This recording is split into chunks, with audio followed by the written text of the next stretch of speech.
Now, South Africa has recorded over 24,000 coronavirus infections and over 500 deaths. Over 12,000 of those infected have now recovered. The Western Cape has the highest number of infections at nearly 16,000.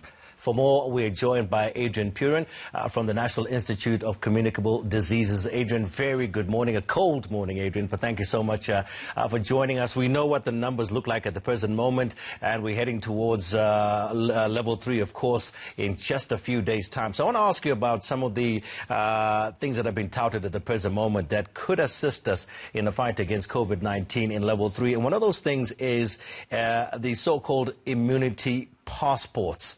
What are those? Yes. So the idea is that, in fact, you go for a test, and based on those particular results of your test, you can then either go to work or not go to work, or that, in fact, you're immune and that you can actually go back to work. But that if you're negative, in other words, you've not been exposed.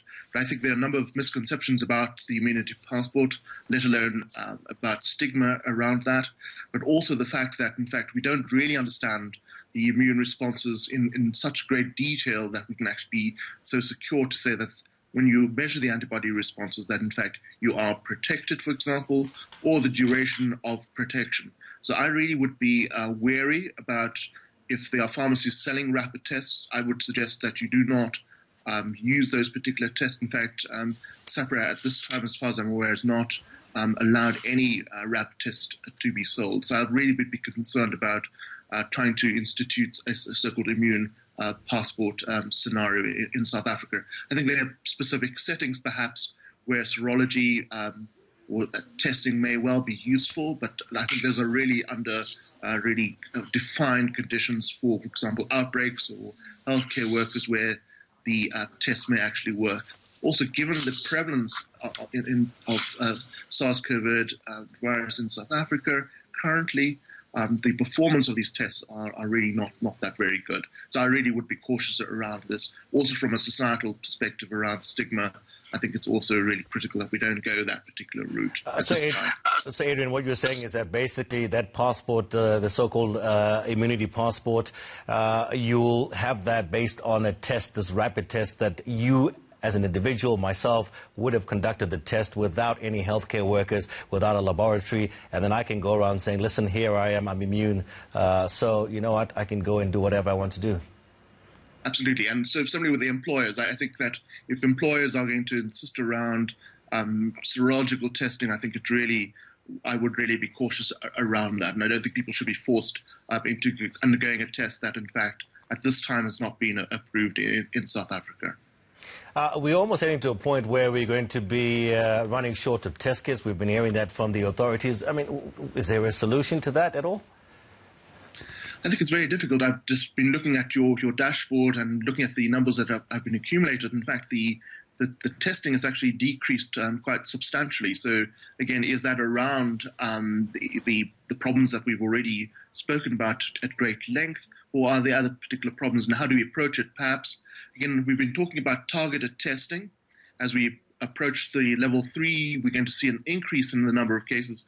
There may be a way in which we would actually have to reorganize the way in which we are currently doing testing and focus on specific cases or scenarios where we certainly think that testing would be more appropriate. For example, we've seen that there are certain regions within South Africa that have very high prevalence of infections. So that may be the areas where we may want to focus our testing on in terms of testing and isolation, for example. Yeah, when you look at some of those numbers, I mean, the Minister of Health debunking the theory that more provinces are testing more than other provinces are testing more than other provinces, which basically then we end up with the Western Cape having over 15,000 positive cases so far. And at the same time, you've got the Northern Cape with just 45. I mean, those are huge disparities. So they are very different, and that may be because of the nature of the disease spread in terms of the seeding in the Western Cape have been very different. But that does not mean in the Northern Cape that they should relax around their surveillance. In fact, it really is key for them to keep track of what's actually happening within their communities. But again, if testing is a major obstacle, the way in which we would approach it is really to look at symptomatic cases that are presenting and focus on that, because again, you want to really make sure that your healthcare system is intact, because if it gets overwhelmed, that's where you're going to have problems. So even though the cases are low in that particular area, surveillance is still very key. It may not be testing, but it could be around symptomatic tracking and focusing on any outbreaks, any vulnerable communities where you want to actually focus your testing. And the same goes, I think the community-wide spread testing should have stopped. And in fact, we should really be focusing on symptomatic cases that certainly present to get a better idea of what's actually happening in the provinces. Okay, so Adrian, we've got school kids due to go back to school the 1st of June. Okay, particular certain grades will go back to school, but we're seeing a slight rise in the numbers of youngsters sadly passing away from COVID-19. When you look at the latest figures, between 0 and 9, we've got 2, 10 and 19 as well. A single person, 20 to 29, 4. Okay, so do these numbers tell us anything? Because one of the key things that one of the things as a parent I will look at global numbers is that it doesn't really affect a lot of the youngsters and so forth. That gave me a little bit of comfort. But when you look at these numbers, should I now be even more worried? No, I think we just need to keep context in mind. I think those numbers may translate still at very low levels. We do expect a certain degree of mortality in the different age bands, but less so in children. And I'm sure that for now certainly remains. I think that there have been certain conditions, for example, underlying conditions that may well lead to the mortality that you're seeing. But I think we just need to keep perspective that, in fact, at this time, children as a whole do not appear to be a high-risk group at this particular stage of the epidemic. All right, fantastic. Thanks for taking some time to speak with us there. That's Adrian Purin from the National Institute of Communicable Diseases, just breaking down some of the numbers and the way he sees us going forward when it comes to this fight against COVID-19.